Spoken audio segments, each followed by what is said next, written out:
ভারতীয় গোয়েন্দা সংস্থা র শেখ হাসিনাকে উদ্ধার না করলে হয়তো সেখানেই তাকে মেরে ফেলা হতো।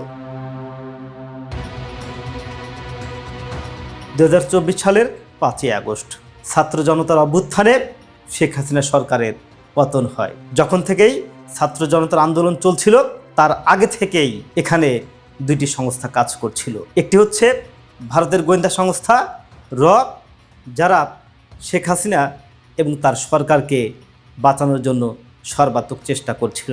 আরেকটি হচ্ছে আমেরিকান ডিপ স্টেট, যেটি শেখ হাসিনাকে ধ্বংস করার জন্য সব রকমের প্রস্তুতি গ্রহণ করেছিল, সব রকম পরিকল্পনা দিয়েছিল।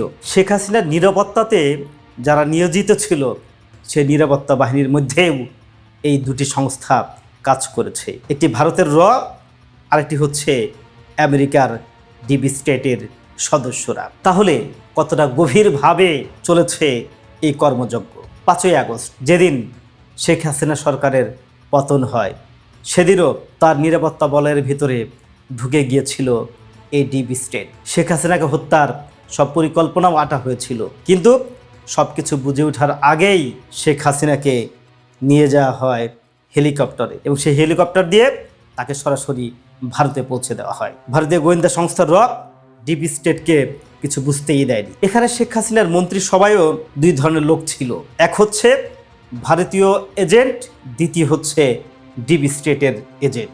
অনেকটা না বুঝেই কেউ কেউ এই ডিপ স্টেটের এজেন্ট হয়েছিল। ব্যবসায়ী ও রাজনীতিবিদ সালমান এফ রহমান, তিনি ছিলেন আমেরিকান পন্থী। তিনিও অনেক কিছু না বুঝে ওঠার আগেই ডিপ স্টেট তাদের কাজ সেরে ফেলে। যখন শেখ হাসিনা সরকারের পতন হতে যাচ্ছিল ঠিক তখন সালমান এফ রহমান চেয়েছিলেন শেখ হাসিনাকে আমেরিকা অথবা পাকিস্তান পাঠিয়ে দিতে। তাহলে যদি সেরকম কিছু হতো তাহলে আপনারা অনুমান করেন যে শেখ হাসিনা এবং তার পরিবারের কী অবস্থা হতে পারত। কিন্তু সব কিছু বুঝে ওঠার আগেই র তাদের কাজ সেরে ফেলেছে। শেখ হাসিনা এবং শেখ রেহানাকে নিয়ে উড়াল দেয় ভারতের পথে। আর সেদিন যদি শেখ হাসিনা এবং শেখ রেহানাকে গণভবনে পাওয়া যেত, হয়তোবা তাদেরকে সেদিন মেরে ঝুলে দেওয়া হতো গণভবনের বারান্দায়। কিন্তু সমস্যা হচ্ছে আরেক জায়গায়।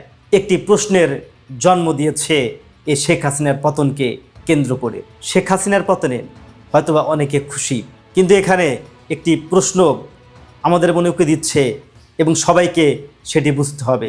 আর তা হলো একটি সরকারকে নিয়ন্ত্রণ করে আরেকটি সরকার, যাকে বলা হয় ডিপ স্টেট। বিশেষ করে বাংলাদেশের ডিপ স্টেটে আমেরিকা বরাবরই নাক গলাচ্ছে, যার ধারাবাহিকতায় এবারে পতন হয়েছে শেখ হাসিনার। কিন্তু ভবিষ্যতে সেই আমেরিকাই যদি তথা ডিপ স্টেট যদি বাংলাদেশের রাজনীতিতে নাক গলায় তাহলে কি হবে? আমেরিকার পছন্দের বাইরে যারা থাকবে তাদের কি পতন হবে? আমেরিকা যখন যাকে ইচ্ছা তাকেই ক্ষমতায় বসাবে? বাংলাদেশের দুটি সরকারের প্রহসনমূলক পতন ঘটে। একটি হচ্ছে বঙ্গবন্ধু শেখ মুজিবুর রহমান, আরেকজন হচ্ছেন প্রেসিডেন্ট জিয়াউর রহমান। তাদের দুজনকেই হত্যার শিকার হতে হয় এবং যাদের হত্যার মূল চাবিকাঠি ছিল সেই ডিপ স্টেটের হাতে। তাহলে যদি এটিই হয় তবে বাংলাদেশের উন্নয়নের ব্যাপারে বিরাট একটি প্রতিবন্ধকতা বরাবরই থেকেই যাবে। ডিপ স্টেট যদি সবসময় নাক গলায় তাহলে এদেশের উন্নয়নের চাবিকাঠিও তাদেরই হাতে। শুধু তাই নয়, বর্তমান যারা সরকারে আছে তারাও কি সেই ডিপ স্টেটের আওতামুক্ত? তারাও কি ডিপ স্টেট থেকে শঙ্কামুক্ত?